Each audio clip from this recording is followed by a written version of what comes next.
The Tale of Peter Rabbit by Beatrix Potter. Once upon a time there were 4 little rabbits, and their names were Flopsy, Mopsy, Cottontail, and Peter. They lived with their mother in a sandbank underneath the root of a very, very big fir tree. "Now, my dears," said old Mrs. Rabbit one morning, "you may go into the fields or down the lane, but don't go into Mr. McGregor's garden. Your father had an accident there. He was put in a pie by Mrs. McGregor. Now run along and don't get into mischief. I'm going out." Then old Mrs. Rabbit took a basket and her umbrella and went through the woods to the baker's. She bought a loaf of brown bread and 5 currant buns. Flopsy, Mopsy, and Cottontail, who were good little bunnies, went down the lane to gather blackberries. But Peter, who was very naughty, ran straight away to Mr. McGregor's garden and squeezed under the gate. First he ate some lettuces and some French beans, and then he ate some radishes. And then, feeling rather sick, he went to look for some parsley. But round the end of a cucumber frame, whom should he meet but Mr. McGregor? Mr. McGregor was on his hands and knees planting out young cabbages, but he jumped up and ran after Peter, waving a rake and calling out, "Stop, thief!" Peter was most dreadfully frightened.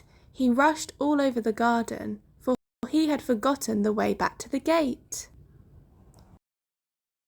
He lost one of his shoes among the cabbages and the other shoe amongst the potatoes.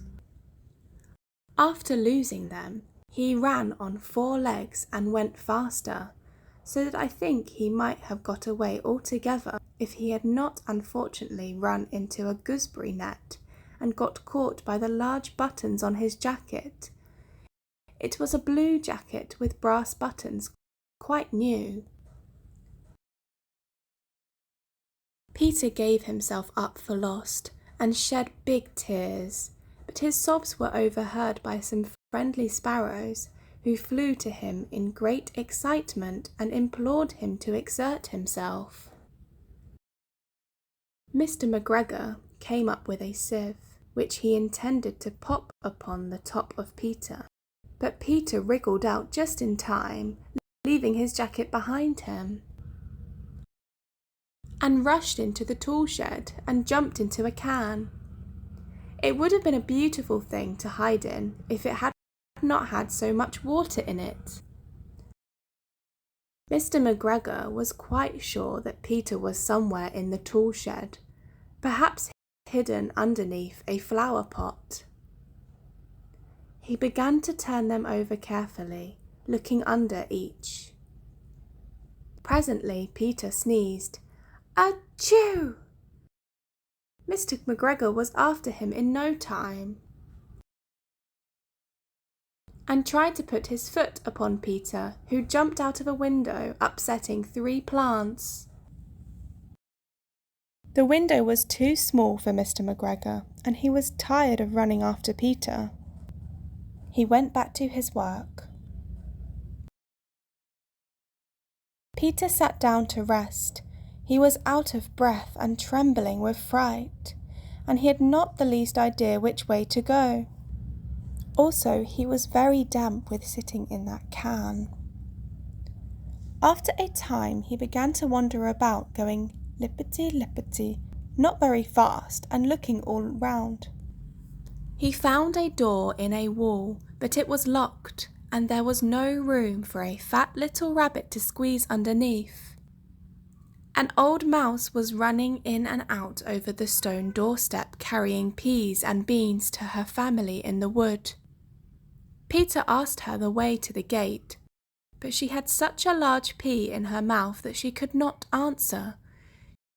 She only shook her head at him. Peter began to cry. Then he tried to find his way straight across the garden, but he became more and more puzzled. Presently he came to a pond where Mr. McGregor filled his water cans. A white cat was staring at some goldfish. She sat very, very still, but now and then the tip of her tail twitched as if it were alive. Peter thought it best to go away without speaking to her. He had heard about cats from his cousin, little Benjamin Bunny. He went back towards the tool shed, but suddenly, quite close to him, he heard the noise of a hoe. Scritch, scratch, scratch, scritch. Peter scuttered underneath the bushes, but presently, as nothing happened, he came out and climbed upon a wheelbarrow and peeped over. The first thing he saw was Mr. McGregor hoeing onions. His back was turned towards Peter, and beyond him was the gate. Peter got down very quietly off the wheelbarrow and started running as fast as he could go, along a straight walk behind some blackcurrant bushes. Mr. McGregor caught sight of him at the corner, but Peter did not care. He slipped underneath the gate and was safe at last in the wood outside the garden. Mr. McGregor hung up the little jacket and the shoes for a scarecrow to frighten the blackbirds. Peter never stopped running or looked behind him till he got home to the big fir tree. He was so tired that he flopped down upon the nice soft sand on the floor of the rabbit hole and shut his eyes. His mother was busy cooking. She wondered what he had done with his clothes. It was the second little jacket and pair of shoes that Peter had lost in a fortnight. I'm sorry to say that Peter was not very well during the evening. His mother put him to bed and made some chamomile tea, and she gave a dose of it to Peter. 1 tablespoon to be taken at bedtime. But Flopsy, Mopsy and Cottontail had bread and milk and blackberries for supper. The end.